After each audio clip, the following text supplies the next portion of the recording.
Las luces de la televisión todavía parpadeaban en la sala cuando escuché el golpe seco de la puerta cerrándose detrás de mí.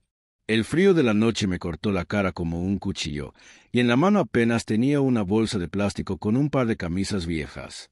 Pero lo que más me dolía no era el viento, era la voz de mi propio hijo resonando en mis oídos. Papá, no hay lugar para usted aquí. Pero lo que yo hice después, nadie lo esperaba. Mi nombre es Ramón Herrera. Tengo 76 años, y mis manos tiemblan incluso ahora, mientras escribo esto, no por el frío, sino por la memoria de aquel día. Nunca pensé que después de toda una vida trabajando, criando mi único hijo y cuidando de él como si fuera mi tesoro más preciado, terminaría en la calle por culpa del dinero. Sí, ese dinero que él celebró como si fuera suyo, sin saber que la historia entera y el boleto ganador tenían mi nombre. Antes de empezar, ya sepa usted que esta no es una historia cualquiera. Y le pido un favor. Suscríbase al canal y cuénteme en los comentarios de qué ciudad me está escuchando. Porque lo que voy a contarle le va a sorprender. Y el final, se lo prometo, no lo verá venir. Mi vida antes de todo esto era sencilla. Vivía en una casa modesta, herencia de mis padres, en las afueras del pueblo. Las paredes eran de adobe pintadas de blanco, con grietas finas que parecían arrugas, como las de mi cara. En el patio, un limonero viejo daba frutos más ácidos de lo que uno quisiera, pero cada invierno su aroma llenaba el aire y me recordaba la infancia. Mi hijo, Martín, se había ido a la ciudad hace años, buscando trabajo y oportunidades. Yo siempre le apoyé, aunque eso significara pasar días enteros sin escuchar su voz. Cuando regresaba, lo hacía con historias de oficinas, jefes exigentes y alquileres caros. Yo le preparaba sus comidas favoritas, guiso de lentejas, pan casero y café negro con un poquito de canela, como le gustaba de niño. Recuerdo una tarde, hace unos meses antes del desastre, en que nos sentamos juntos en la mesa de la cocina. Él hojeaba el periódico y yo revisaba unos boletos de lotería que había comprado. «Viejo, eso es tirar la plata», me dijo sin levantar la vista. «No es tirar la plata, hijo», respondí. «Es comprar un poquito de esperanza». Él se rió, como quien escucha a un anciano decir tonterías, y siguió leyendo. Yo jugaba siempre los mismos números, la fecha de nacimiento de mi esposa, que en paz descanse, el día en que conocí a Martín en la sala de partos, y un par de cifras que, por alguna razón, siempre me habían dado suerte. La noche que todo cambió empezó como cualquier otra. Me había preparado un té y estaba en mi sillón, viendo las noticias. De pronto, anunciaron los números ganadores del sorteo. Los escuché una vez y el corazón me dio un salto. Los escuché de nuevo y la taza me tembló en la mano. Todos, uno por uno, coincidían con mi boleto. Me quedé sentado un largo rato, en silencio, oyendo el tic-tac del reloj. No grité, no lloré, solo pensé Martín. Esto puede cambiar nuestras vidas, me dije. A la mañana siguiente lo llamé. Hijo, tengo que contarte algo. Es importante. Él llegó a casa con el ceño fruncido, como si yo fuera a darle malas noticias. Cuando le puse el boleto en la mano, su cara cambió. Sonrió de una forma que no le había visto desde niño. Papá, somos millonarios. Dijo. Yo no dije nada sobre somos o soy. No me importaba la gramática en ese momento, me importaba que compartiéramos la alegría. Le pedí que me acompañara a cobrarlo, porque mis piernas ya no aguantaban tanto trajín. Él aceptó, y así empezó la parte más amarga de esta historia. El proceso fue rápido, entrevistas, fotos, papeles. Todo quedó a su nombre por conveniencia. Como él dijo, «Es más fácil, viejo, yo me encargo de todo». Y yo, confiado, asentí.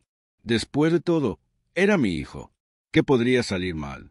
Los primeros días fueron una fiesta. Me llevó a comer a restaurantes que solo conocía por la televisión. Me compró ropa nueva, aunque yo siempre preferí mis camisas gastadas. Incluso me habló de comprar una casa más grande, para vivir juntos. Yo sonreía y pensaba que la vida me estaba dando una segunda oportunidad. Pero poco a poco, algo cambió. Martín empezó a ausentarse. Cuando venía, hablaba de sus proyectos, sus viajes, su dinero.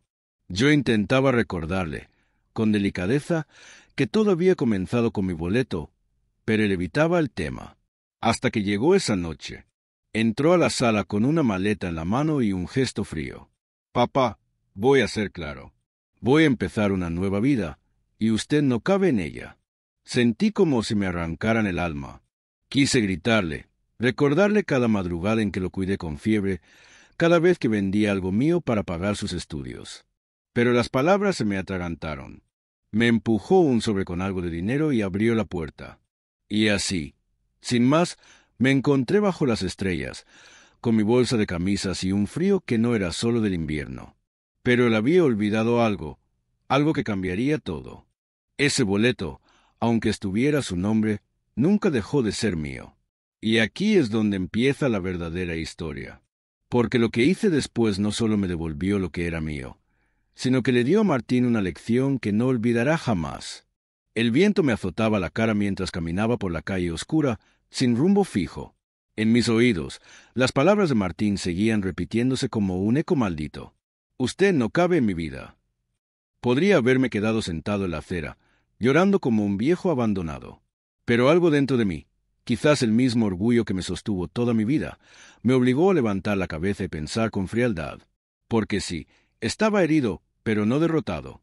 Y lo que Martín no sabía era que, aunque su nombre estuviera en los papeles, la ley y la verdad podían estar de mi lado. Mientras caminaba, recordé con claridad cómo había comprado aquel boleto. Fue un martes por la tarde, en la tienda de don Emilio, un hombre al que conozco desde hace más de 40 años. Yo había ido a comprar pan, pero en la caja vi los boletos nuevos, recién colocados en el exhibidor. Sin pensarlo, pedí uno con mis números de siempre. Don Emilio lo imprimió y me lo entregó con su mano temblorosa. Suerte, Ramón, me dijo. Quién sabe, capaz que esta es la tuya. No lo sabía entonces, pero esas palabras serían proféticas. Después de ser echado, lo primero que hice fue ir a verlo. Era tarde, pero él siempre se quedaba en la tienda hasta pasadas las 10. Cuando entré, me miró sorprendido. ¿Y ese semblante? Preguntó. Le conté, sin ocultar nada, cómo Martín me había sacado de casa. Don Emilio apretó los labios y me miró con seriedad. Ramón, yo fui testigo de que ese boleto lo compraste tú. Y tengo el recibo de la venta aquí guardado. Sentí que una chispa de esperanza me recorría el cuerpo. Ese recibo podía ser la llave para recuperar lo que me correspondía. Pero no podía actuar con impulsividad. Martín estaba rodeado de abogados y gente interesada en su dinero. Si iba de frente, podía perderlo todo en un segundo. Necesitaba un plan y paciencia. Me fui esa noche a dormir al cuarto de huéspedes de un amigo, Julián, un hombre viudo como yo, con el que compartí trabajo en la carpintería durante años. Al verme llegar con la bolsa en la mano, no hizo preguntas. Pasa, hermano, aquí siempre tendrás un rincón. En esa cama humilde, mientras escuchaba la lluvia golpear el techo de chapa, empecé a pensar cada paso. Sabía que legalmente la cosa era complicada, pero yo también sabía que Martín tenía un punto débil: su ego. Siempre había querido aparentar, mostrar, ser el centro de atención. Y ese defecto podía volverse mi mejor arma. Al día siguiente, regresé a la tienda de don Emilio.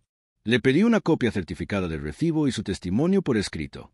Él accedió sin dudar. Lo que es tuyo, Ramón, nadie te lo va a quitar si yo puedo evitarlo. Guardé los documentos en una carpeta y los llevé a un pequeño despacho de abogados que conocía en el centro. El doctor Morales, un hombre bajo y de gafas gruesas, me recibió con gesto serio. Ramón, el caso es complicado. Legalmente, el premio fue reclamado a nombre de tu hijo, pero el boleto lo compré yo, y puedo probarlo. Él se acomodó en la silla y dijo algo que me encendió una luz. La clave no es solo el recibo. Si logramos demostrar que tu hijo actuó con mala fe y que tú estabas en una situación de vulnerabilidad, podemos revertir esto. Salí de allí con un plan, no enfrentarlo directamente, sino dejar que su propia soberbia lo delatara. Necesitaba acercarme a él otra vez, hacerle creer que aceptaba su decisión, y esperar el momento justo para mover las piezas. La oportunidad llegó antes de lo que pensé. Un par de semanas después, Martín organizó una fiesta en un hotel lujoso para celebrar la nueva etapa de su vida. No me invitó, claro, pero yo sabía que la prensa estaría allí. Con la ayuda de Julián, conseguí entrar como si fuera parte del personal de mantenimiento. Llevaba un uniforme viejo, una gorra y un carrito con herramientas. Pasé entre los invitados sin que nadie me reconociera, hasta que lo vi. Martín estaba en el centro del salón, rodeado de cámaras, contando su historia como si él hubiera comprado el boleto, como si todo fuera mérito suyo. Yo me quedé a unos metros, grabando cada palabra con el teléfono que me prestó Julián. En un momento, uno de los periodistas le preguntó: ¿Su padre qué opina de todo esto? Martín soltó una carcajada. Mi padre, bueno, él está bien. Yo lo cuidé siempre, pero este es mi momento. Este es mi momento, me dio la pieza que faltaba. Era vanidad pura, y quedaba registrada en vídeo. Algo que, junto con el recibo, podía inclinar la balanza a mi favor. Esa noche, regresé al cuarto de Julián con una determinación nueva. No iba a esperar más.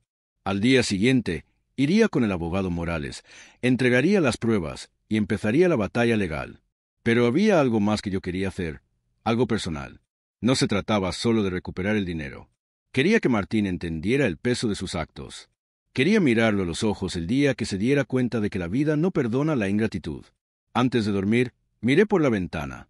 La lluvia había cesado y la luna se asomaba tímida entre las nubes. No sé por qué, pero en ese momento sentí la presencia de mi esposa, como si me dijera: no dejes que te humille, Ramón. Lo que es tuyo, es tuyo. Y así, con el corazón encendido y el plan en marcha, me quedé dormido, porque sabía que el día siguiente marcaría el inicio de mi venganza. Una venganza que no sería con gritos ni golpes, sino con algo mucho más poderoso: la verdad. El amanecer de aquel día tenía un sabor distinto. No era el café lo que me despertaba, sino la certeza de que, por primera vez desde que Martín me había echado a la calle, yo tenía en las manos las cartas para cambiarlo todo. Apenas terminé de desayunar, me puse la chaqueta más decente que tenía y metí en una carpeta todo lo que había reunido. El recibo original del boleto, firmado por don Emilio. La declaración escrita, fechada y firmada, confirmando que él me lo vendió a mí. El vídeo de Martín en la fiesta, presumiendo y diciendo que era su momento. Al llegar al despacho del abogado Morales, me recibió con ese gesto serio que siempre llevaba, pero esta vez, apenas le mostré el material, se le escapó una media sonrisa. Con esto, Ramón, podemos empezar a apretar. Morales me explicó el plan. No iríamos de golpe con una demanda millonaria. Eso solo le daría tiempo a Martín para mover dinero y blindarse. En cambio, comenzaríamos con una acción legal que congelara sus cuentas temporalmente, bajo el argumento de que existía un conflicto de propiedad sobre el premio. Si el juez lo aprueba, me dijo, tu hijo no podrá tocar un centavo hasta que se resuelva el caso. Yo asentí, pero había algo más que me inquietaba. Doctor, no quiero que esto se quede solo en lo legal. Quiero que se sepa la verdad. Quiero que todos vean quién es realmente mi hijo. Él me miró un segundo en silencio y luego dijo: eso, Ramón, es otra batalla, pero podemos pelearla también. Salí del despacho con un documento firmado en la mano. Era la primera piedra en el muro que Martín no podría escalar. El siguiente paso era más arriesgado: exponerlo públicamente. Sabía que Martín vivía para su imagen. Desde que tenía dinero, no pasaba un día sin publicar en redes sociales fotos de viajes, autos, relojes, y siempre con una sonrisa falsa que yo conocía muy bien. Si lograba meter en ese mundo un pedazo de la verdad, su castillo de naipes empezaría a tambalearse. Para eso, recurría a alguien que jamás pensé que necesitaría. Laura, la hija de Julián, una joven que trabajaba en un portal de noticias locales. Cuando le conté la historia, abrió los ojos de par en par. Don Ramón, eso es un bombazo. Pero necesito pruebas sólidas, porque si publicamos algo así sin respaldo, mi jefe me cuelga. Le mostré la carpeta. Ella revisó cada documento con la atención de quien sabe que está ante una historia grande. Esto es oro, dijo finalmente. Pero tiene que ser usted quien cuente la historia. La gente necesita escucharla de su boca. No voy a negar que me dio miedo. Exponerme así, hablar contra mi propio hijo, era algo que jamás habría imaginado en mis años de padre. Pero entonces recordé la noche en que me echó. Recordé la puerta cerrándose y su voz fría. Ese recuerdo me dio el valor. Esa misma tarde, grabamos una entrevista. Laura me hizo preguntas y yo respondí con calma, sin insultos, sin gritos, solo con la verdad. Conté cómo había comprado el boleto, cómo le pedí que me acompañara a cobrarlo porque yo no podía, cómo puso todo a su nombre por conveniencia y cómo, después, me echó a la calle. Mostramos el recibo, el testimonio de don Emilio y el vídeo de la fiesta. Laura editó el material y me dijo, cuando esto salga, no habrá vuelta atrás. Esa noche dormí poco. A la mañana siguiente, mientras desayunaba con Julián, el teléfono empezó a sonar sin parar. Era Laura. Don Ramón. Su historia está en todas partes. La nota se volvió viral en menos de 2 horas. La gente está furiosa con su hijo. Prendimos la televisión, y ahí estaba, mi cara, mi voz, mi verdad. Las redes se llenaron de comentarios llamando a Martín malagradecido, traidor y cosas peores. La presión pública era tal que, al mediodía, me llamó. Su voz sonaba tensa, pero aún trataba de mantener la arrogancia. Papá, ¿qué cree que está haciendo? Me está arruinando. No, Martín, le dije con voz firme. Tú te arruinaste solo el día que me echaste de mi casa. Hubo un silencio largo. Luego colgó sin decir más. El golpe final vino unas horas después. El abogado Morales me llamó para decirme que el juez había aprobado la medida cautelar. Las cuentas de Martín estaban congeladas hasta que se resolviera el caso. Eso significaba que, por primera vez desde que había ganado el premio, no podía gastar ni un peso. Me imaginé su cara al enterarse. Me imaginé su enojo, su frustración, y no voy a mentir, sentí un poco de satisfacción. Pero también, en lo más profundo, sentí tristeza, porque no se trataba solo de dinero. Era mi hijo, y se había perdido en un mar de codicia. Esa noche, sentada en el pequeño comedor de Julián, pensé en el siguiente movimiento. El dinero congelado era un paso, pero la verdadera victoria sería recuperar la propiedad legal del premio. Y para eso, necesitábamos una audiencia en la que él se viera obligado a escuchar todo, frente a un juez. Morales ya estaba preparando la estrategia. Yo debía estar listo para mirar a mi hijo a los ojos y decir, sin temblar, que no me quedaría callado. Pero había algo más, un detalle que Martín había olvidado y que aún no había salido a la luz, algo que guardaba en una caja vieja, bajo mi cama, desde el día en que cobré mi primera quincena como carpintero. Ese detalle podría ser el golpe que lo derribara para siempre. La caja estaba donde siempre, en el rincón más oscuro del cuarto de huéspedes de Julián, bajo la cama baja de madera, cubierta con una manta vieja. Era una caja de lata, oxidada en las esquinas, con una cerradura pequeña que ya no cerraba bien.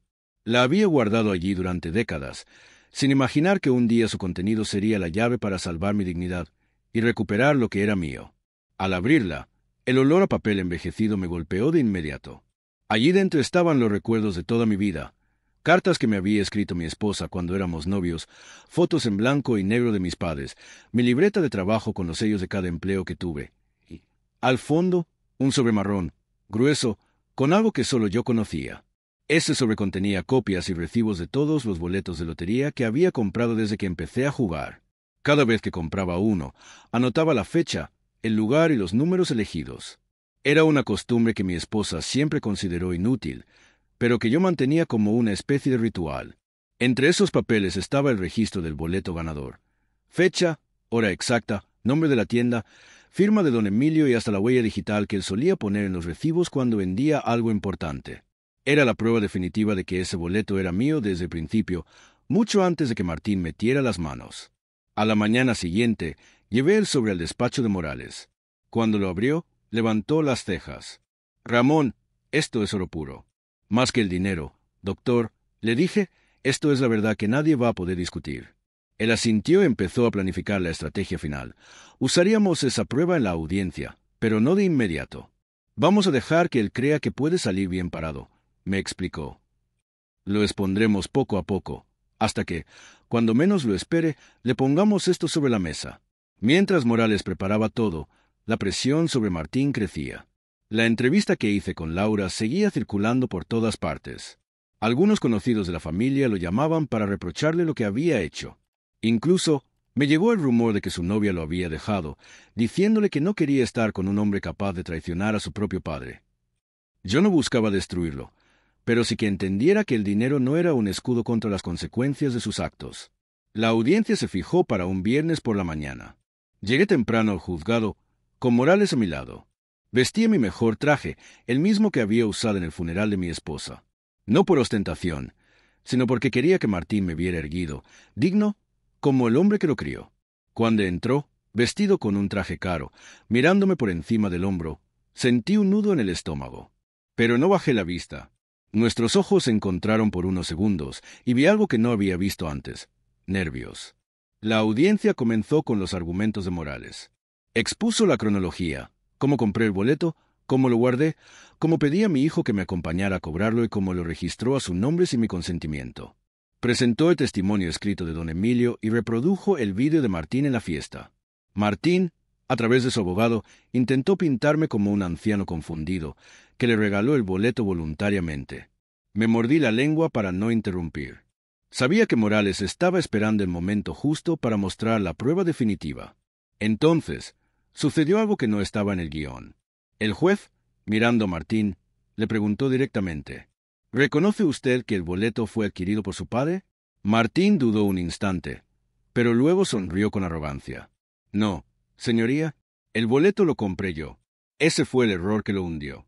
Morales, sin levantar la voz, dijo: señoría, con su permiso, quisiera presentar una prueba adicional. Sacó el sobremarrón de la carpeta y, con manos firmes, mostró los registros que yo había guardado durante años. Allí estaba la copia exacta del boleto, con fecha, hora, firma y huella de don Emilio. El juez examinó los papeles, levantó la vista y dijo algo que nunca olvidaré: señor Herrera, lo felicito por su meticulosa costumbre. Esta prueba es contundente. Martín palideció. Por primera vez vi en sus ojos algo más que soberbia. Vi miedo. Su abogado intentó objetar, pero el juez lo interrumpió. La evidencia es clara. Este caso no se trata solo de propiedad, sino de una traición familiar lamentable. La sala quedó en silencio. Yo podía sentir el latido de mi corazón en las sienes. En ese momento supe que, pasara lo que pasara después, ya había ganado. Al salir del juzgado, varios periodistas me esperaban. Yo no dije mucho. Solo repetí: el dinero va y viene, pero la verdad siempre queda. Esa noche, de regreso en el cuarto de Julián, me senté en silencio, mirando la caja de lata. Pensé en todo lo que había pasado: la ilusión del premio, la traición de Martín, la humillación de ser echado y la lenta pero firme reconstrucción de mi dignidad. Sabía que el juez aún debía dictar sentencia final, pero el resultado era ya casi inevitable. Y lo que yo planeaba hacer con ese dinero, si lo recuperaba, no era lo que muchos imaginaban. Porque sí, tenía un plan. Uno que no solo me devolvería la tranquilidad, sino que también pondría a prueba el corazón de Martín por última vez. El día de la sentencia amaneció gris, con un cielo cargado que parecía presagiar tormenta. Me desperté antes de que sonara el despertador, aunque apenas había dormido. El café que me sirvió Julián estaba más amargo que de costumbre, pero lo bebí de un trago. No era un día cualquiera.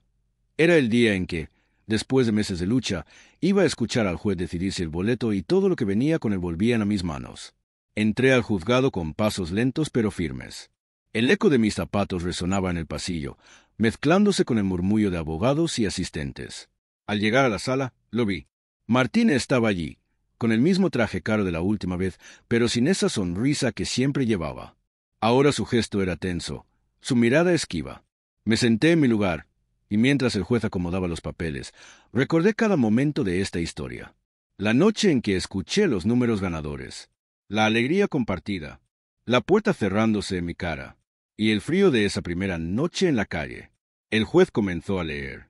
Su voz era pausada, clara, como si cada palabra estuviera cincelando un pedazo de piedra. Reconoció que las pruebas presentadas demostraban, sin lugar a dudas, que el boleto había sido comprado por mí, y que la transferencia del premio en nombre de Martín había sido hecha sin el consentimiento pleno e informado del propietario original. Por lo tanto, dijo finalmente, este tribunal ordena que el monto total del premio, junto con los intereses generados desde su cobro, sea transferido al señor Ramón Herrera. Y, como medida adicional, se condena al señor Martín Herrera al pago de las costas judiciales y una compensación por daños y perjuicios. La sala quedó en silencio. Yo sentí como si me quitaran de encima una piedra de 100 kilos. No sonreí, no levanté los brazos, no celebré como otros lo habrían hecho. Solo respiré hondo y cerré los ojos. La justicia se había hecho. Martín no dijo nada. Se levantó, recogió sus cosas y salió de la sala sin mirarme. Por un momento pensé que era el final, pero aún quedaba lo más importante: decidir qué hacer con todo ese dinero. Muchos habrían esperado que lo usara para comprar una casa enorme, viajar por el mundo o darme lujos que nunca tuve. Pero yo ya había vivido lo suficiente para saber que la felicidad no está en lo que uno acumula, sino en lo que uno deja. Esa misma tarde, fui al banco con Morales para iniciar el proceso de transferencia. Cuando el dinero estuvo bajo mi control, le pedí que llamara a un notario. Él me miró con curiosidad. ¿Va a hacer un testamento? No, doctor, voy a hacer algo un poco distinto. En cuestión de días, redactamos un documento donde destinaba gran parte del premio a un fondo para becas de jóvenes sin recursos del pueblo. También separé una suma para mejorar la escuela y el pequeño hospital local que llevaba años funcionando con carencias. Y aquí viene lo que muchos no entenderían. Guardé una parte para Martín. Sí, para mi hijo. No se trataba de perdonarlo tan fácilmente, ni de olvidar lo que me hizo. Pero quería que entendiera que la vida le estaba dando una segunda oportunidad, la misma que él me había negado a mí. La diferencia es que yo no se la impondría. Le daría la opción de aceptarla o rechazarla. Un par de semanas después, lo cité en la vieja casa de adobe donde siempre viví. Había logrado recuperarla también, gracias a un acuerdo legal. Cuando llegó, se quedó parado en la puerta, como si entrar fuera una montaña imposible de escalar. Yo lo invité a pasar. Se sentó frente a mí, sin levantar mucho la vista. Martín, empecé, el juez ya decidió y no voy a repetir lo que pasó. Eso ya lo sabes. Él asintió en silencio. Pero hay algo que sí quiero decirte. El dinero no es todo. La familia es lo único que, cuando se pierde, no se recupera jamás. Papá, empezó a decir, pero lo interrumpí levantando la mano. No necesito disculpas ahora. Te cité porque he apartado una suma de ese dinero para ti. No porque lo merezcas, sino porque quiero que entiendas que siempre serás mi hijo y que las decisiones que tomes de aquí en adelante ya no serán mi responsabilidad. Sus ojos se humedecieron. Por primera vez en mucho tiempo, lo vi sin esa máscara de orgullo.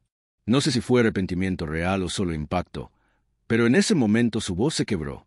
No sé qué decir, papá. No digas nada. Solo haz algo con tu vida que valga la pena.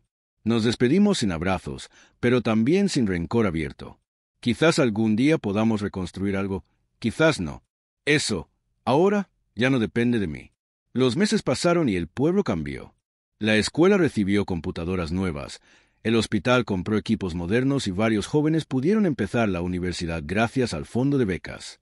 A veces, cuando camino por la plaza y un muchacho me saluda con un gracias, don Ramón, siento que ese dinero encontró un lugar mucho más valioso que cualquier cuenta bancaria. Y si me pregunta qué fue lo más importante de todo esto, le diré algo que aprendí a fuerza de golpes. El dinero muestra quién eres realmente. Si eres generoso, te hace más generoso. Si eres egoísta, te vuelve más egoísta. Y si eres ingrato, te deja solo. Hoy, sentado bajo el limonero viejo del patio, con el aroma de sus frutos llenando el aire, miro hacia atrás sin rencor. Lo que pasó con Martín fue doloroso, pero también necesario. Me enseñó que incluso a los hijos hay que recordarles, de vez en cuando, que el respeto y la gratitud son más valiosos que cualquier fortuna. Así que, si algo puedo dejarle a quien me escucha, es este consejo de viejo. Nunca dejes que el dinero te haga olvidar de dónde vienes ni quién estuvo a tu lado cuando no tenías nada. Porque cuando la codicia se lleva el corazón, lo único que queda es un bolsillo lleno y un alma vacía. Comente de qué ciudad me está escuchando. Suscríbase al canal y comparta este video para que más personas conozcan esta historia. Porque, créame, lo que viví le puede pasar a cualquiera.